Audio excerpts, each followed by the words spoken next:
Welcome to the Sustain, Change and Grow podcast, where we discuss questions related to climate change and sustainable personal development with experts across different fields. I'm Dilara Salahova.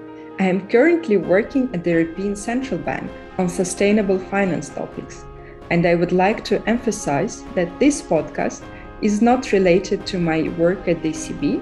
Instead, it is a part of my desire and effort to raise awareness about the importance of individual actions to address current environmental issues and to bring desired changes into one's life.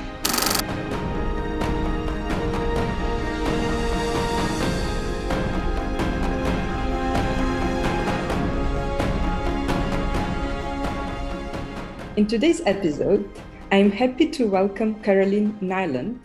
Caroline is the owner of Helios Infinitas, a company that provides various services in the field of renewable energies and energy access in Sub-Saharan Africa. Caroline has more than 25 years of experience in solar energy technologies and rural electrification. My warm welcome, Caroline, and I'm very much looking forward to our discussion. Thank you so much for this opportunity in this interview.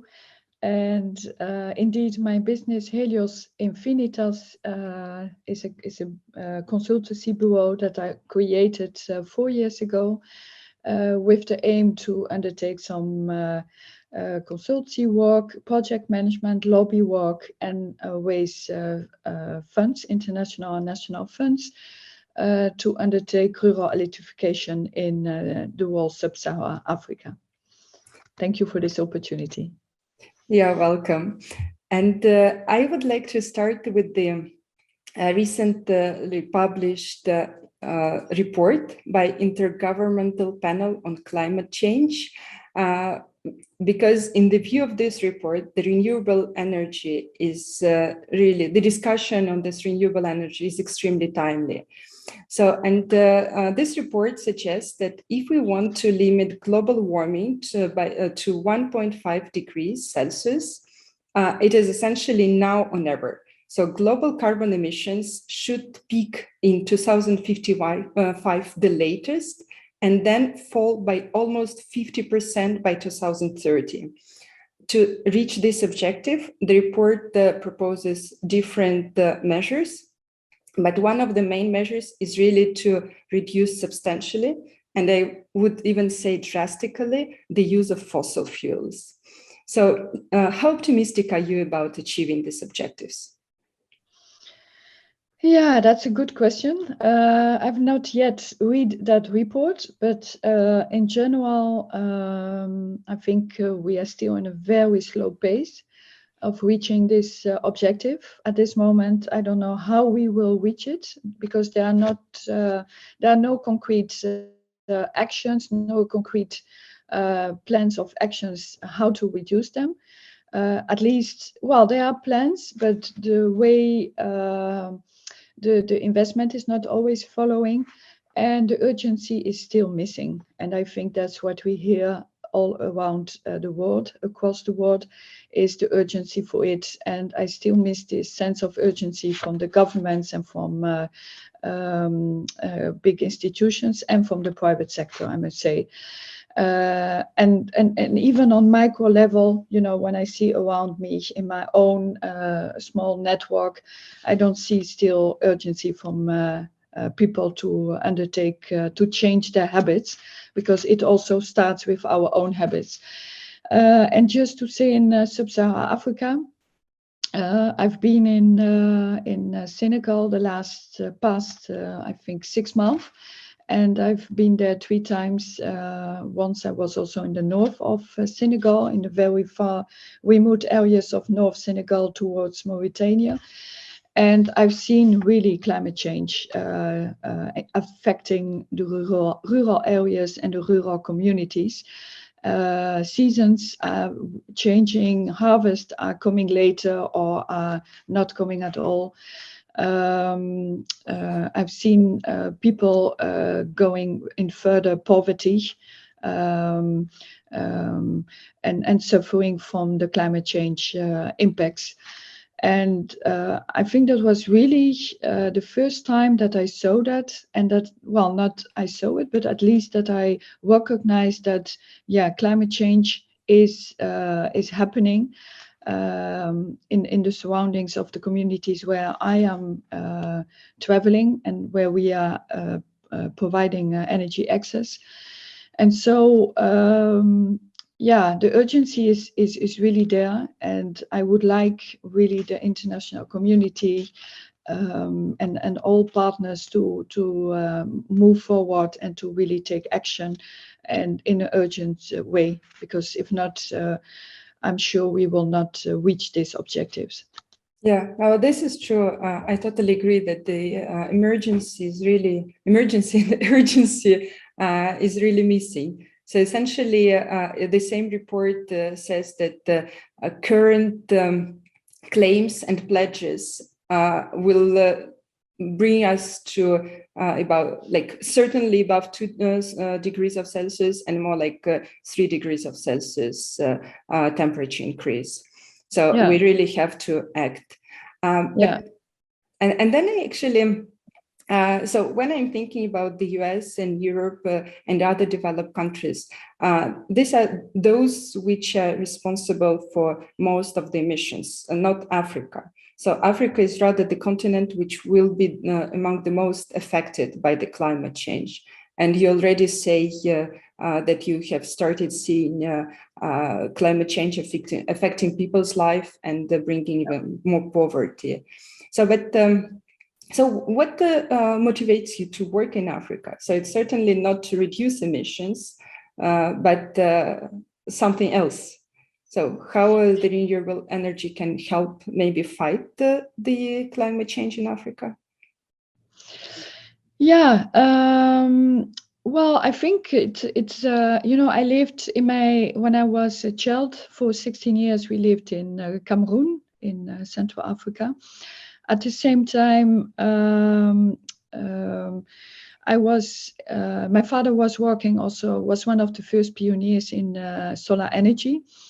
And so we went a lot in the what we call the bush, in far remote areas, and I saw the need for energy access, because many people did not have, and we are talking about the 70s and the 80s, and many people in Cameroon did not have access to energy. So I saw this pressing need to do something for it. At the same time, we were living in the capital city, and there were a lot of shortage of electricity. We had a lot of blackouts in those years. And so when we went from Cameroon to France, and later I went to study in the Netherlands, I decided it was a great conviction for me. It is to work, to do something, to support these communities and to support the people in Africa to get energy access. And especially now, we are in the 21st century. For me, it's not acceptable that more than 600 million people do not have access to energy. And I think even in West and Central Africa, only 3 countries are on track to give every one of their people access to electricity by 2030. And at a slow pace, 263 million people in the region will be still left with energy. So I think this data and this fact already say the urgency, or illustrate the urgency for doing something. And so I started more than 25 years, I think specifically 27 years ago, I started to work in the sector of energy access and solar energy, and specifically rural electrification. That means that I started working for companies that wanted to provide communities in rural areas access to energy. And so I've been always busy with setting up companies, energy companies, small energy companies or medium energy companies in West and East and Southern Africa. We are using mini grids, solar mini grids, what we call solar plants with a distribution network, and smaller systems, what we call solar home systems on the roof of the households, of the homes. We're using these systems to provide access to energy to rural communities. People have to pay a small fee, an affordable fee. And this fees allows our companies to become financially sustainable. And that's the aim. It's not, it's not free development, but people are paying for it. So there are commercial companies that we are setting up in Africa, and we really our companies really become financially sustainable, so that they can in the long term also provide, even for 20-25 years, still provide energy access. We are searching for at the beginning of 2000 and 2000, in the decade of 2010, we were almost always using subsidies and grants. But since 7-8 years, we are also using a private capital debt to undertake these activities in Sub-Saharan Africa. Mm-hmm. And how do you attract this private funding? Because I imagine that for people to pay like a very small fees, you need to make like very very long period loans. So does also maybe the government support is needed there?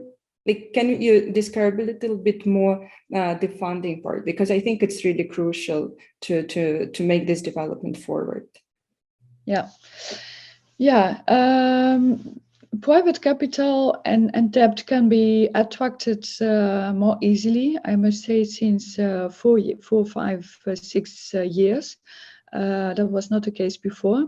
Like I said, we were using grants from the European Union, the World Bank, United Nations organizations, national governments, even the Dutch government was also providing grants. And at the same time, I was director of an organization in the Netherlands when I was setting up all these companies in the Netherlands, in Sub-Saharan Africa. And we could also find some funding from sponsorship from multinational corporations, but also energy companies in the Netherlands. So there was always this mix of grants and sponsorship and donations. But private capital is started since, according to my opinion, since really functioning and active involvement from private capital was really since, let's say, 5, 6, 7 years. There are a lot of venture capitalists, social responsible funds, impact funds, climate funds that are interested in investing in this kind of activities. Why? Because you see that more and more of these companies are trying to be really financially sustainable and to reach profitability. We are still not yet there. There's still much to do to get these companies profitable, but at least it attracted the interest of all these kind of funds in the world. And that's a good thing, because we cannot survive our companies only on the basis of grants. Mm-hmm. But you need always a portion of grant, because as you know, social and solar energy is still very expensive. we are talking about very substantial investments, especially the capital, the capex investments. So we always say, well, that's my opinion. I always say we still need at least 30, 40. It depends if you are deploying mini grids in the field or you are deploying solar home system, the smaller systems. But for mini grids, I always say we need some grants. So I always search for a portion of maximum 50% of grants, and then 50%, the remaining 50% is covered by a mix of equity and debt. That's at least the balance that I'm now looking at since some years, and it's working. I just recently set up a company, an distributed energy company in Zambia. And that's the way how I mix I undertake the financial mix, and it works because from the moment, especially for mini grids, because it's still difficult to get them completely financially sustainable. So I try to at least have 40-50% grant, so that it minimizes also the risk that capital funds, private capital funds, see when they invest in project, because they still see a lot of risk when investing in such projects in Africa. Yeah, well, I imagine the risk, like social political risks, right? So, and grants, they give additional protection for investors. Yes, indeed. Yeah, we are talking about, well, many kind of risk. You have political risk, like in Mali. We all know the coup d'etat. I think it was the third coup d'etat that we had recently. Then things are put on hold. My projects are put on hold. Although you can operate there, but for setting up a new company, it's difficult. So we are waiting that situation restore. But that's a political risk. You have economic risk in countries where there's a huge devaluation of the currency. You have exchange risk. You have a lot of risk like fraud. It's not always easy to operate companies there, especially in those times when there was no mobile phone payment, when your customers were paying cash, their monthly fee on a cash basis. We had in some companies some fraud. So then there's a government change, so regulation change. So there are many, many risks that you have to take into account. And so we always try in our business plans when we set up a company, and we always establish a document, and we do an analysis of risk and how we can mitigate this risk. These are important, not only for us to operate our companies, but also for funds, to show them that we are trying to control the risk, and we have thought of all the risk that could eventually happen. And even environment like climate change risk is coming up. So we also have to think of all this climate change risk that, like I said to you, what we see in Senegal. When your clients, which are households with low income, some of them only earned $2 or $3 per day. Most of them are farmers, and when there's a big drought, there's no rains for a long time. The seasons patterns have changed. And when people cannot afford to pay their electricity fee, their monthly fee, then because of the fact that it didn't have a successful harvest, then you also have a great risk as a company, because your clients cannot pay. So there are a lot of risks to take into account, and I think it's one of our biggest challenge in our business. Yeah. And actually, I'm still struggling to understand, really speaking. So because so to install the solar panels and all the infrastructure, it requires a huge investment. So it's your company who gets the funding from investors, right? Who install the infrastructure. But then the payments are really, really small from the farmers, because otherwise they cannot afford it. So, and I really wonder, like, how you how you make the ends meet. And for how long do you give these loans then to the farmers so that they are affordable? Yeah, we don't give loans, and we get a loan from banks or from funds to buy the systems and to set up new companies. But for operational cost, we indeed use the income from the clients to be financially sustainable. From the client side, like you say, there are small fees. They are between €5. Well, it's what you call it's what you call small fees, but it's between €5 and €10, sometimes €15, depending on in which country you are. Some countries are more wealthy than other, but in this case, West Africa has one of the least income. Is the least one of the more poor countries in the world. So, but still, you will be surprised what people can pay, because they see the opportunities with electricity. And, electricity is not only for households. From the moment people see what they can do with electricity in a house, just power some of their appliances, they have directly this thinking of, okay, then I can also start a business. So you will see many people, women, men, starting a business next to their house for charging phones, for being a mechanician, or starting a sewing atelier, or starting a cinema, a bar, a shop, whatever.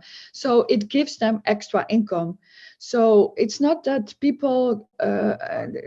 I've set up 7 companies in total since the start of my career, and I've been always surprised how resilient people are. If they have to pay, if we provide good energy on a long-term basis, if we really maintain the systems well, if we repair the system as soon as they are broken, because that's part of our business model, if we are doing a good job there, the people will pay, unless they are really in difficult financial situation.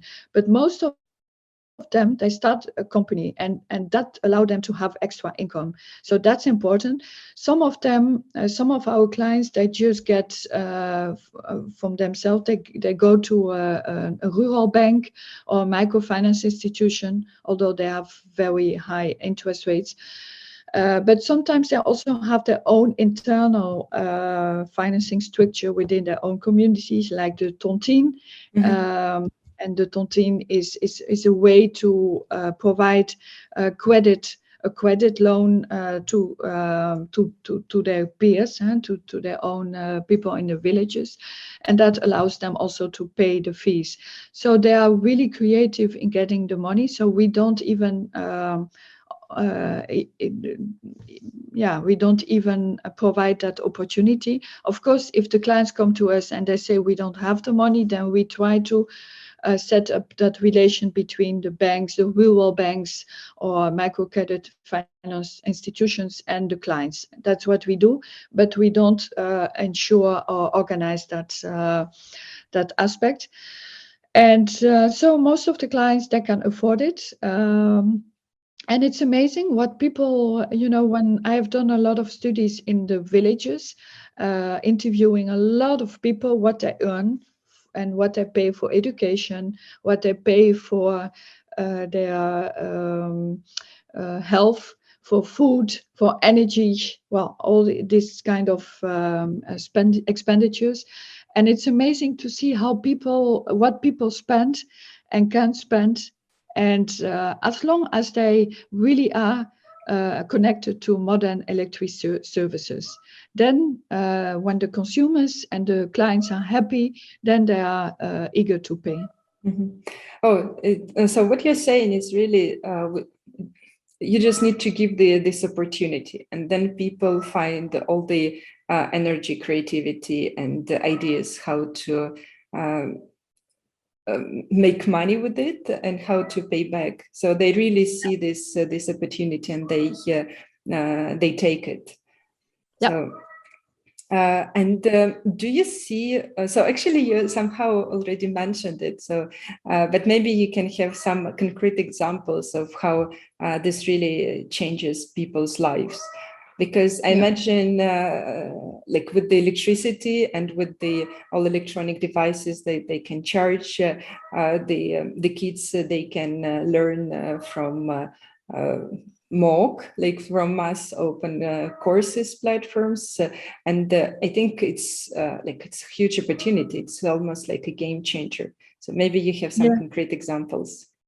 Yeah, I think one of the greatest example was during the COVID. You know, many of our children in Europe, they had to go home and to have their school and have their classroom behind their virtual classroom. To follow the lessons behind the computer. But that was not the case for many millions of children in Africa, especially in rural areas. And so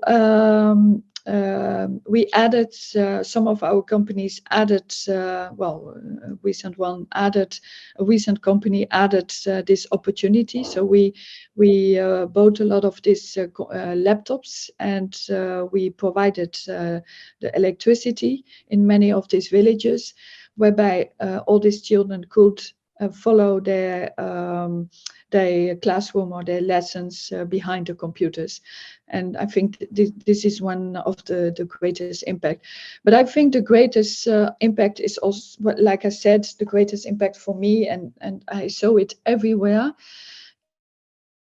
Households who have a limited. So when this household have the opportunity to create businesses and to set up small scale economic activities in their villages. And you see, especially women, you know, who thought, okay, if not everybody has energy access in this village, so how do they charge their mobile phone, the remaining population in the village? They always have to, you know, people always have to go to another city to charge their phone. So it costs them someone to pay for it, who will charge the phones in a neighboring city. But you also have to pay transport costs. So it's always very expensive. So this woman, they thought, well, let us just put a small building and then a small system, solar home system. And with that small system, I can at least charge 5 or 7 or 10 phones at the same time. And so she got clients who every hour are, or every day are coming to charge their phone. And that immediately increased their opportunity for increase of income. And the same for, I remember one day I was in Uganda. I came in this in one of the villages, and I saw suddenly a lot of, well, I think 2 cinemas. Sometimes they can also exaggerate, but at least I saw 2 cinemas, 3 mechanicians, I think 10 shops. And all of this sudden,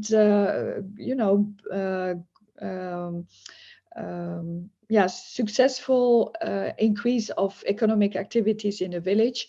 And you saw, and that also impact the environment, and that's beautiful. It's because when a village has electricity, it attracts people from other villages where there's no energy access. And so you see that a kind of a scaling of activities happens in 2-3 years in that village, and it becomes sometimes even a trade center where people are dealing with each other, trading with each other, and it attracts a lot of people. And so that village also grows in terms of population, and that's really beautiful to see. And I always say that the electricity is one of the main drivers of economic development. We have seen it in Europe and in the Western world and in other parts of the world, and you see it also in Sub-Saharan Africa. And and the fact that many young people are staying in the villages, whereby years before they always went to the cities to find jobs there, to earn something. Young people think, well, if I have here electricity, why should I then go to the main cities where there's no job, where there's high unemployment? So these young people, they even, some of them, they even don't want to go to Europe, because they say, well, yeah, I have opportunities here. That's what I've been looking for many years. And so, and I think that's a great drive for economic development of this rural areas. Yeah, absolutely. And I think it can also help a lot to adapt to the climate change, right? So it can not only reduce poverty and bring the economic development, but also help fighting the all the negative consequences of the climate change. Yeah, well, we always, when we set up all these systems, these solar systems, whether we are talking about solar plants or smaller systems, we are saving CO2. That's one, because normally you would have all these grids, the main grids, which will develop from the capital cities to the the rural areas, and they are still doing it. In the main trading centers in Africa, you will see that the main grid is still expanding. But in the more remote area, far from the main grid, there's no solution for the main grid.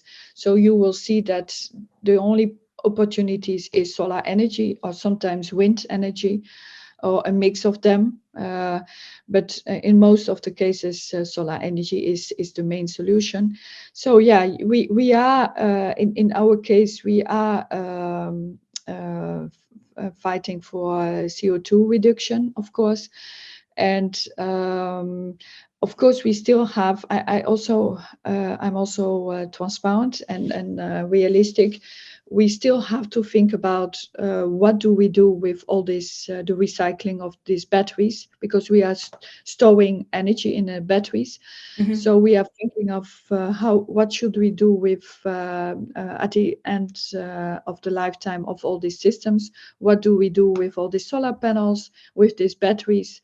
And we are struggling with it, especially with the batteries. We have been trying to make deals with manufacturers of solar batteries, if they can recuperate all these batteries. And now we are talking about we are talking about gel batteries, lead acid batteries still.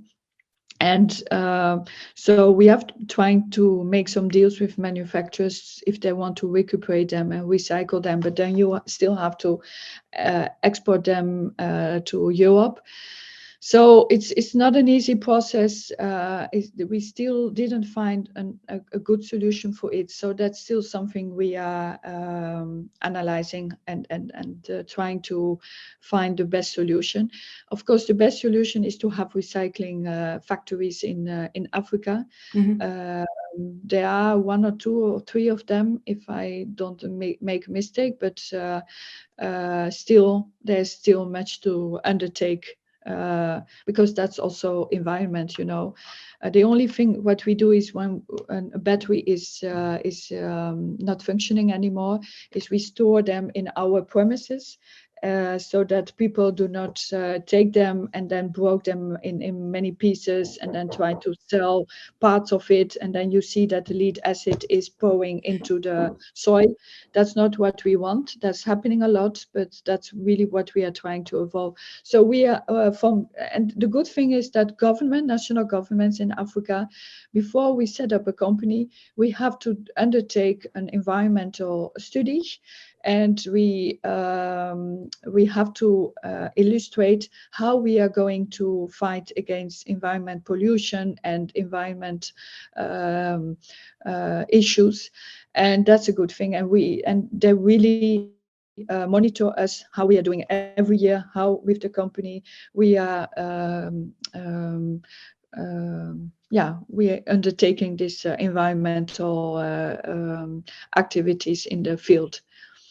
But yeah, still much to do. But yeah, I think we are, with our activities, we are really mitigating environmental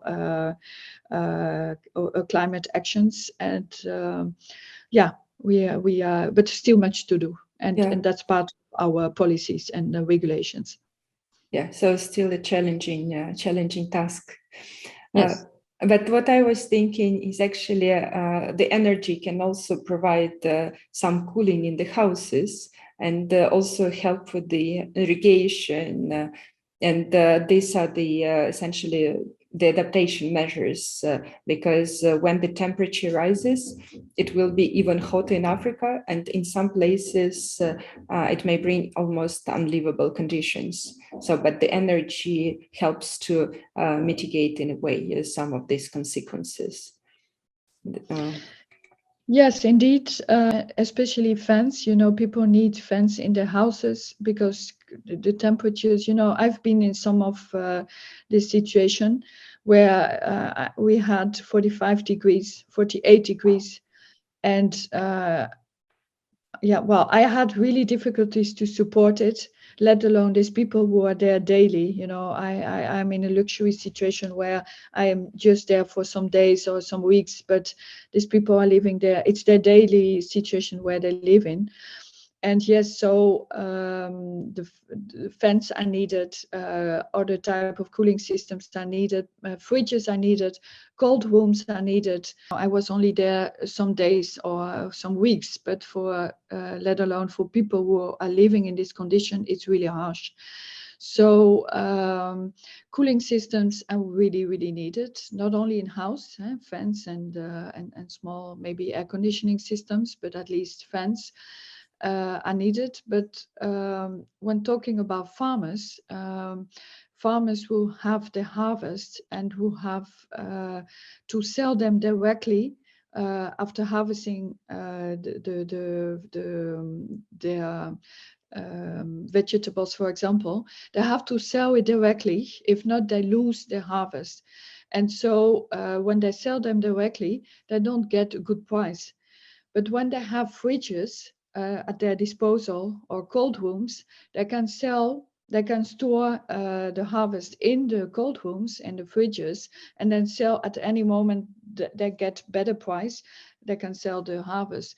So in that sense, I think even we are talking about households, but farmers are also a target group that is affected by climate change. And so one of my projects that I must say, even my main project I'm going to set up is to connect 100,000 farmers with productive use appliances. I'm talking about meals. I'm talking about fridges, cold rooms, solar pump systems, irrigation systems, solar dries, all these appliances that will help farmers to increase productivity and to reduce the loss of the harvest. And that's really needed, and that will allow all these farmers to at least also increase their income. And so we are now thinking about, and we know that cold rooms, and we are talking about cold rooms for 10 cubic meter or 30 cubic meter of storage capacity. These cold rooms are not affordable for these people. So we are trying to see what kind of business model, income model or economic model we can set up to at least make this cold rooms at the disposal of farmers, so that they can at least store their harvest. So yeah. Okay. Yeah, thank you for this. And how reliable is the solar energy? Like, is it permanent? Are there possible problems with it? Or in Africa, the sun is so hot and permanent that there are no real problems there? Well, we are talking about Sub-Saharan Africa, so the sun is there. It's in most of the majority of the days it's there. So it's not only about sunshine. Even if there's cloud, you can still have some capacity, but maybe less capacity, at least less capacity, but at least it's still running. I think the challenge with solar systems is one of them is the maintenance. So in our business models, we are really taking care of the maintenance of these systems, and ensuring that these systems works for a long time for the clients, so that they don't have this burden of replacement also. So if, for example, it depends on the type of battery and how it is used and maintained, but the battery should be replaced every well, let's say 7 to 12 years. It depends on the batteries. For smallest batteries, it's every 5-6 years for the best, for the best quality batteries. And the bigger ones that don't need so much maintenance, these batteries can last for 12 years, for example, for solar plants. But yeah, you are working in very harsh conditions. There are high temperatures, a lot of dust, a lot of small insects that can come into the batteries or can come into the panels. So you always have to maintain well. As long as a company you ensure that the maintenance is provided and that you replace the systems, the components of the systems, then it can last forever. And so good customer care service is a proper customer care service is of great importance of our activities. Do you hire local people to work on this? Yeah, there are all local staff in what I did, at least in the past. It's all local staff, and once the new companies that I've set up now or are being set up are all equipped with local staff. Yeah, and the staff is there. Of course, you have to train them, but more and more people in Africa are trained in solar energy. Many schools and universities and professional schools are also training young people in the field of solar energy, or in general in the field of renewable energy. So you can find more and more people in solar energy. Like really qualified staff. Qualified staff, of course, you still have to, they need experience. And so sometimes we send our staff from Germany or from the Netherlands or from Europe or whatever to the countries to just, strengthen their trainings and support them also in maintaining and operating the systems. Mm-hmm. In how many countries do you operate? Well, at this moment, I'm operating. Well, I'm working for different employers. For one employer, a German employer, we have set up a company in Zambia, and probably set up now. Well, we are in the due process of setting up a company in Mali, and maybe Senegal, Gambia. But I've been operating in the past in 7 countries. Yeah, and now 3 new countries, 3 new additional countries. Yeah. Okay. So what I really like about the renewable energy is its democratic nature. So if I'm not mistaken, I think it's from Jeremy Rifkin, who said that really the renewable energy is it's the most democratic energy, so it may also change the way our society is structured. So moving from the top down, because fossil fuels required, so it's more like elite source of energy. It requires a lot of initial capital investments, a lot of people, whereas the renewable energy, people can produce it on their rooftops. And so, and then it's more about the collaboration. So we may need not as, yeah, like it really may change the structure of our society. And I really like this idea. Yeah, indeed. You know, it's all about centralized planning and decentralized. You know, we are when we talk about renewable energy, in our case at least, we are talking about decentralized energy, and it's, you know, it's the community who decide if they want it and what type of systems they want. And you know, we communicate a lot with the clients even before setting up a company. We involve them in our activities and in our decisions, because they decide what type of systems they want. You know, if they want milling systems, or they want small systems for powering the houses, or they want solar pumps, whatever. So indeed, it's more a democratic process in the villages, what we are doing. And we can't, you know, we have to do it together with them. You cannot say, okay, we have the systems, we bring them. No, because they won't pay for it, or even the world development structure in the, well, the world development impact won't take place in the villages. So yeah, it's a democratic process, and what I like most is that we have to work with a lot of partners. And only if you make it a success, then you can realize your project.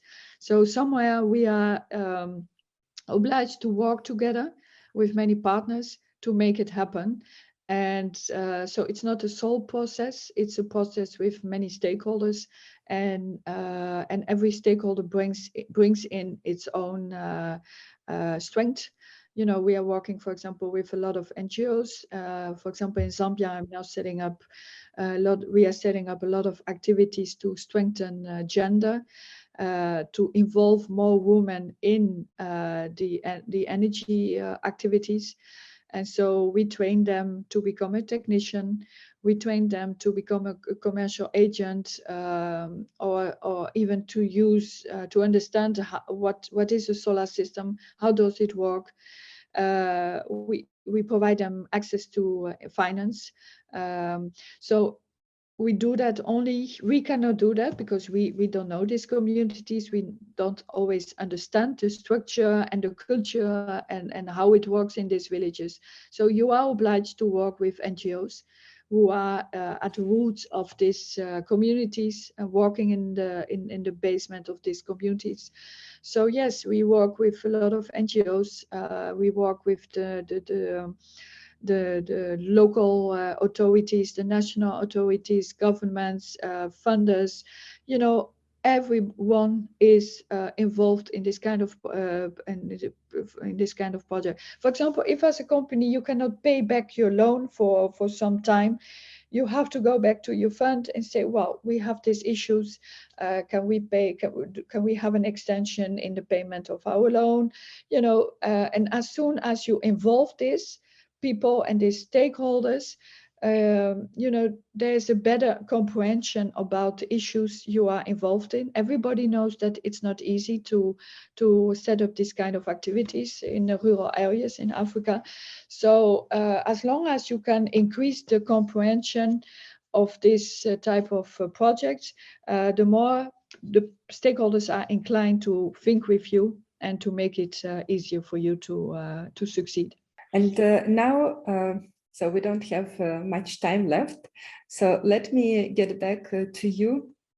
And you mentioned actually at the beginning of our conversation that everybody has to take actions also at the personal level. And I am wondering if yourself, you have a sustainable lifestyle, do you have your small habits, sustainable habits regarding the waste reduction or reduction in the use of plastics, so maybe some food habits? Yeah. Yes. I think every day I'm reading a lot about it, how I can improve my the situation of our household here in the Netherlands. First of all, I think it starts with the cleaning products. You know, all the cleaning products are 100% recyclable and biological. I don't know how you say it. It doesn't harm the Dilutable. environment. Dilutable, I guess. No? Yeah, Like dilutable. Yeah. So they are all from the cleaning products are all made from natural ingredients. That's one, and it's amazing that even with lemon, for example, you know, you can all. And I know there's a lot of acidity in lemon, so I know other people would say, yeah, but that's also. But at least I'm trying to always also look for the least harmful resource. But yeah, there are a lot of products available in the market nowadays that is harming less the environment. So I have all these products in house. I don't use any chemical products in my house. I really hate all these products nowadays, although sometimes you need them maybe. But that's one. Recycling everything. Everything is wood in my house. There's no, well, maybe some plastics remaining, but I'm trying to reduce all of them. I'm buying my products when I go to the supermarket. We have a supermarket in Amersfoort where there is the cereals, the rice, everything is not packed in plastic, but packed in paper bags, or just you bring your own pots and then you can fill in your pots. So this way I'm also reducing my waste. I'm making my own, every vegetable that the remainings of it, the vegetables I put in, I make my own soil fermentation in the product compost. so that I can use in the garden or for my own plants. I don't have a car. Sometimes when I really need a car, I take a car. So I try to share a car with someone. And if I'm trying to buy an electric car, but they're still expensive. So waiting for the best moment for it. So yeah, but yeah, on the other side, the problem is you always have to find a good equilibrium. What I'm doing, for example, I have to travel for my work to Africa. So yeah, we are talking about the kerosene. So at my home, I'm trying to really reduce my impact, but at the same time, I'm still not reducing impact because of my travels.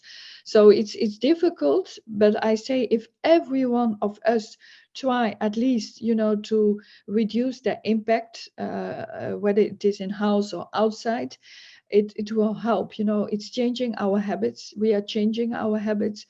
It's even using the heater with gas, or when do you use the gas? Do you put your heater all day on, or half of the day?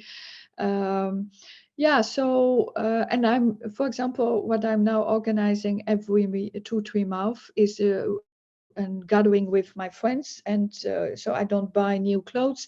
I was always buying a lot of clothes for many years, but since 2 years I'm really reducing it. I'm just changing my clothes with other clothes from friends, and so we are exchanging so that we don't need to buy new clothes. So it's small. I know it's small. People will say, well, it's small, but still, if every person on this earth can change a little bit their habits, that will also help a lot. Even when you I have solar panels, of course. I have put a lot of clay on the walls of my wall. clay from Africa, from Mali. It's a clay that allows you in the summer to have a little bit fresh, and in the winter it stops cold from outside, so it regulates your temperature in house. So these are the kind of in the basement of my house I have a lot of shelves, just to stop the cold coming from the soil, because we are in Netherlands, a lot of water, Mhm. So I've been doing everything in my house just to with natural resources and natural material, just to avoid CO2 increase. Oh, I think this is a really beautiful example. And I totally agree with you that if everybody just becomes more conscious about their impact on the climate and changes, or start changing slowly, step by step, one habit after the other, it will really make a big difference. Because what we need is we need a cultural shift in the way we treat everything around us. Yeah, just to add, what I did also in the COVID period, I discovered that many meetings can be done also virtually. I remember when I had to deal with governments for concessions, for permits, for licenses, before you operate an energy company, I always had to go there. Well, that is what I thought. In most of the case, I need to go there. But sometimes, like Zambia, for 1 year, I walked out all these permits and concessions from distance. I had a lot of meetings with the government officials virtually with them. And so I could arrange everything without traveling. I could arrange all these regulations issues from distance. So this made me think of, okay, that means that I can also reduce my travels to Africa, and that's what I'm doing. So before I went every 1 month or every 2 months to Africa, and recently I was traveling much because I had to recuperate some of my travels, and from the last 3 years that I didn't travel because of COVID. But now I'm only traveling when really, really needed. And even trainings, I'm giving them from distance, as long as we ensure that the people, the participants in Africa have a good connection and have a good laptop or whatever, then you can do a lot through distance. And that means that you can also reduce your footprint regarding traveling, and that's what I'm trying. Yeah, absolutely. And it made me think about the saying, it seems impossible until it's done. So I think COVID did teach us some very good lessons.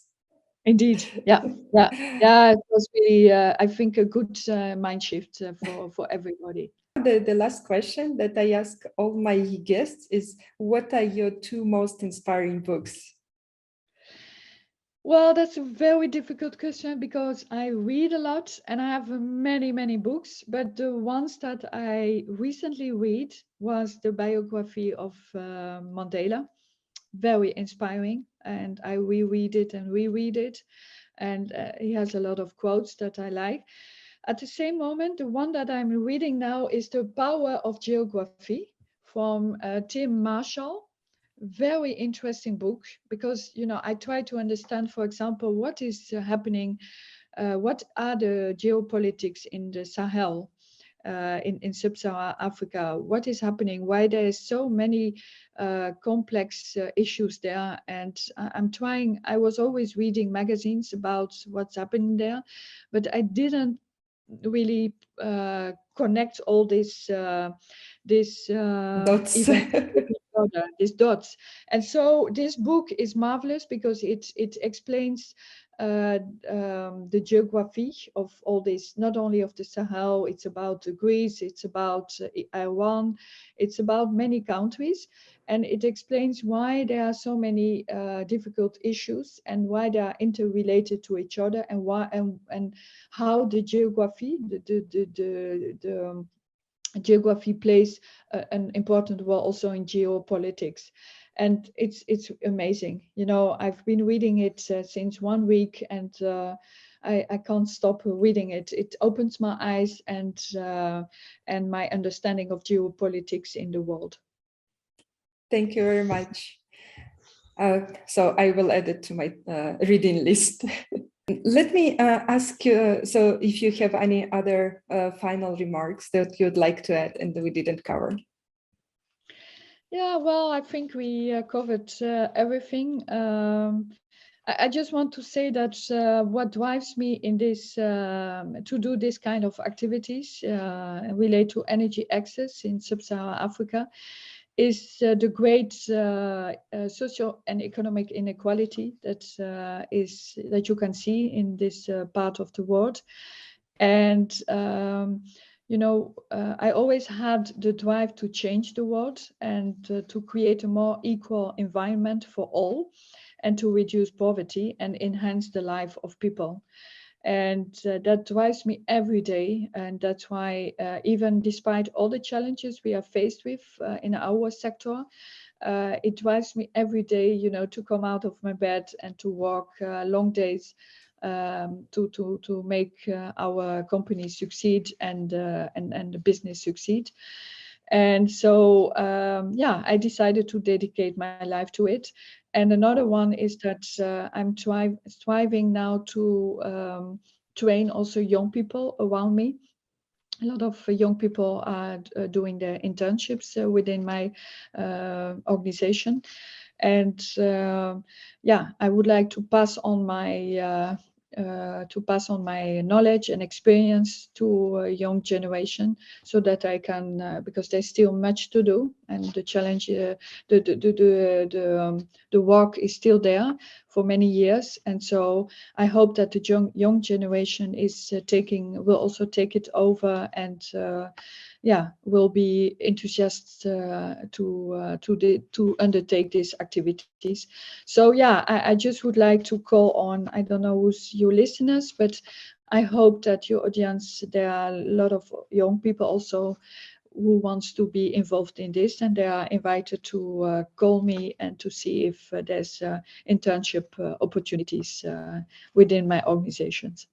Thank you very much, Caroline, for this discussion. I think it was really super interesting. I learned a lot. And so just to conclude, I think, well, Africa's population will double in the next 30 years. It has a huge potential, and moreover, people really need this development. There is huge poverty. This the continent who suffers from the emissions emitted by others, right, for their own development, and the climate change will only worsen the situation with the poverty if we don't act. And so I would really like to thank you for what you're doing. I think it's amazing, and I wish you all the best in your projects. And I hope that more private funding and like all different types of sources of funding will come, and your projects will prosper. Thank you again. Thank you so much. Thank you.